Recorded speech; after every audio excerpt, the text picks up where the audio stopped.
What's up, people? This is Rob Barrington here, and we are here for a weekly challenge with the robots. We're on day 3, and that means we've struggled through 6 boards already. We have a few good, few bad. I feel like we're either tied or maybe ahead of the robot. We could be a board behind too. Who knows? But we're playing non-best hands, so you will see a lot of hands like this. Hands we're not going to open the bidding with.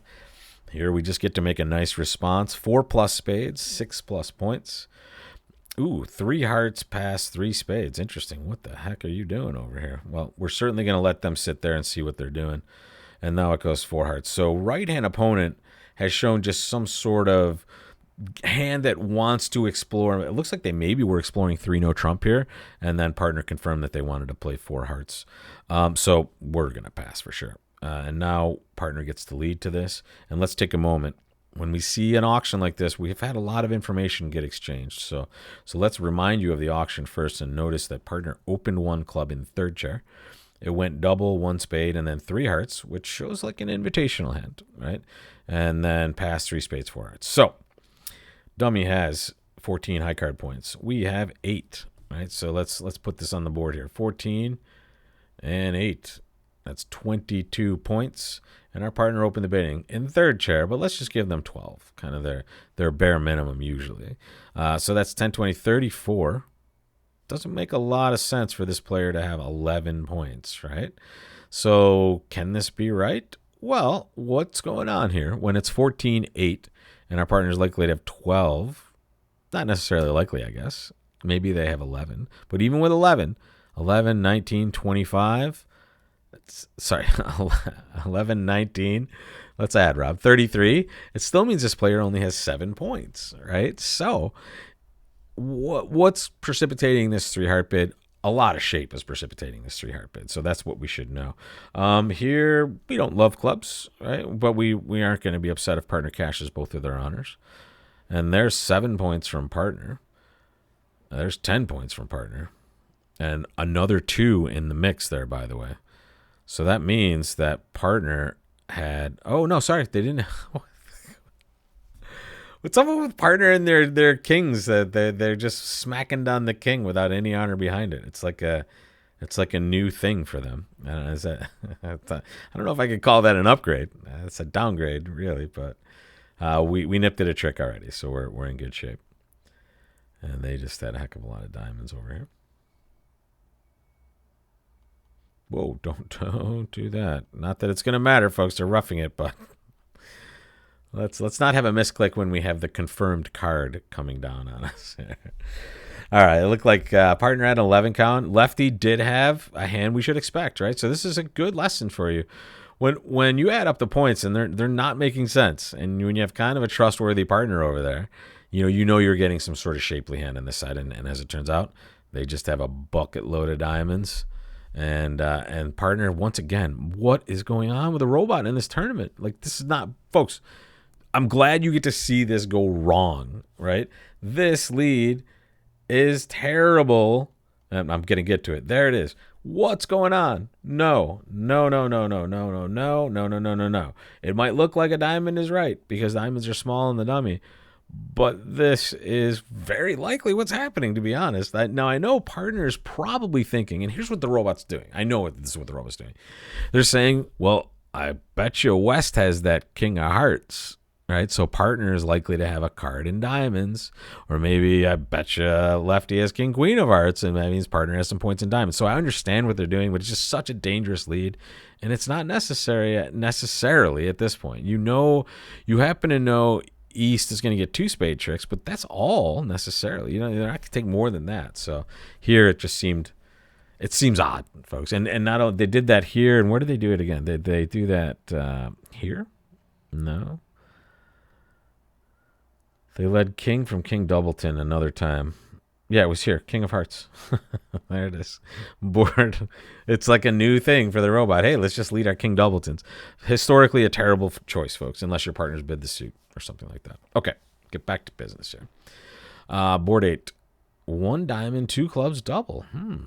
Well, that's a 7-card heart suit there. It's such a terrible hand otherwise, though. Partners bidding 2 clubs. What would 3 hearts be here? They're just biddable hearts. I don't know what the heck I'm going to be confusing the robot with. So we'll pass here. I mean, I'm going to pass again. Nothing really to say. And now we're in 3-no trump, and the question is, do we lead a heart or do we lead a club? I'm going to lead a heart. I'm going to roll the dice and hope we're getting lucky in this suit. It turns out Lefty just has a bucket load of diamond tricks over there.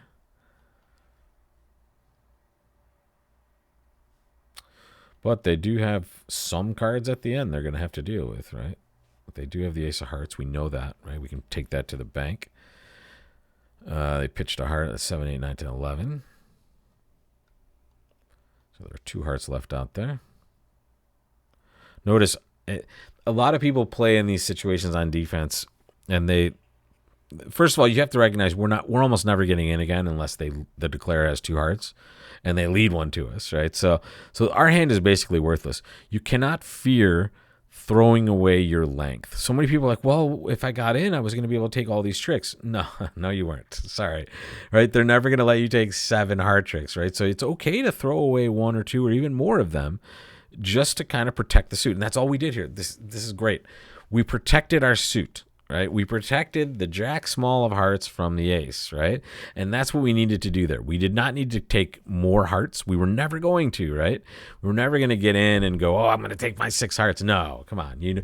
That's never happening. Or if it does happen, that's amazing, but it's going to happen early, right? So here, it's okay to jettison that length, right? And I've seen some people even hold length and pitch away from their honors, which is a disaster, right? Because those are the suits they're going to play more frequently, and honestly, those are entries for you as well. So just a food for thought for moving forward. We are back at it. A partner opened the bidding, and we have this hand. Interesting. So it's 100% right to bid a spade here. In Robot Town, you might consider, with a hand like this, sometimes gambling and bidding 2-no trump, which would show 11 or 12 balanced with no 4-card major. It's really tempting to do here. Not only because I know the robot will not do this, and that might give us a chance to go ahead, but our hand is so flat, and it's a very good representation of our points. I'm not worried about partner bidding game with like a 12 or 13 count because I know this is a non-best hand thing. I know they can have more points. So I'm so happy to hear them bid 3 clubs because now I know we're not missing a major suit fit, and I know they're taking care of my 2 weakest positions, right? So this is a win for the way we've bid it, and let's hope. Oh, good job. Look at the robot. Rule of 20 action. Check it out. Rule of 20. Here we go. 10 high card points plus the total number of cards in your 2 longest suits. That's 10. If that number comes to 20, you should open the bidding at the 1 level, right? Open it with a normal opening bid and take a look. It's exactly what they chose to do, and that's why we're in game, folks. It's pretty impressive if we make it. All right, let's dance. Jack of clubs. We're really want to set up clubs. Eventually, we'll try to set up diamonds as well. But here, if we can set up both, it's amazing. We're worried about them setting up their tricks before ours, but we've gotten a nice favorable position on this lead.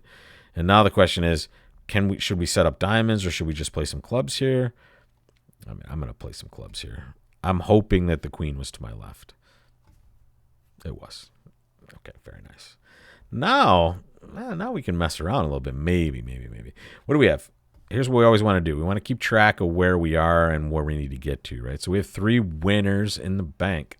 We now have 3 club winners we know for sure because the queen is going to fall to our left next, right? So that's 3. That's 6. 2 diamonds. That's 8. Ace of hearts is 9. Rippers. Did we do well in the auction? I can't remember. We did do well in the auction, didn't we? In fact, we're in a game with 10 opposite 12.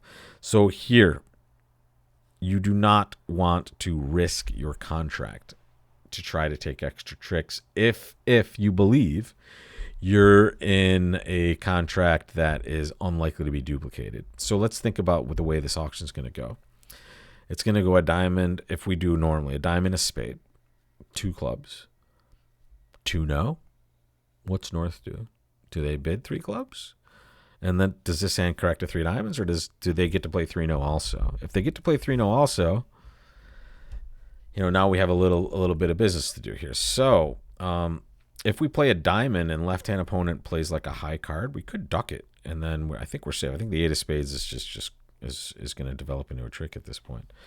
But we could also default to doing that later. So here, I'm just going to start taking my club tricks. I'm going to pitch hearts. They're not going to be tricks for me.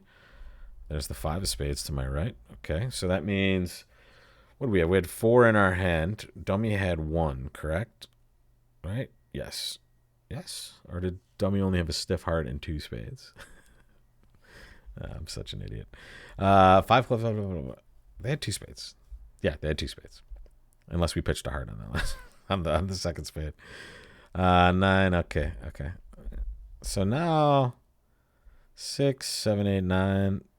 Let's play ace of diamonds. See what happens. No, let's just play a diamond.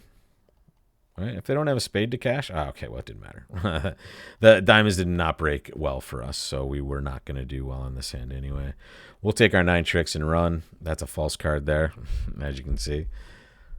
And now they'll take that last trick, and we'll take 400 to the bank. I mean, I'm okay with this. 10 opposite 12 to play 3-0 and make it, and I can't see that as being terrible for us.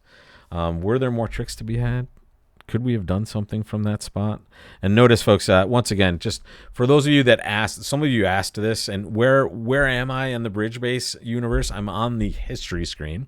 And here is what I'm usually on the lower right-hand side of the screen, and this blue burger here. I'm going to click on that, and I'm going to click Show Double Dummy. That's our, that's our kind of gauge as to how we could have done at each part of the hand. And I want to see at this point, once they pitch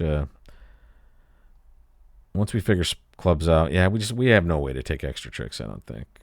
We tried our best. Right? If the diamonds break evenly, we may be able to scrape together an extra one, but here, no dice. Right? We were okay. Okay, I'm back at it. Let's see what we're going to deal with tomorrow, our last day. I think that last one's probably a good score for us. But again, I've thought I've been winning by a mile and lost to the robots before, and I've also thought I've been getting crushed and won. So it feels like we're ahead slightly. I don't know. We'll see how wrong I am tomorrow, but I'll see you for.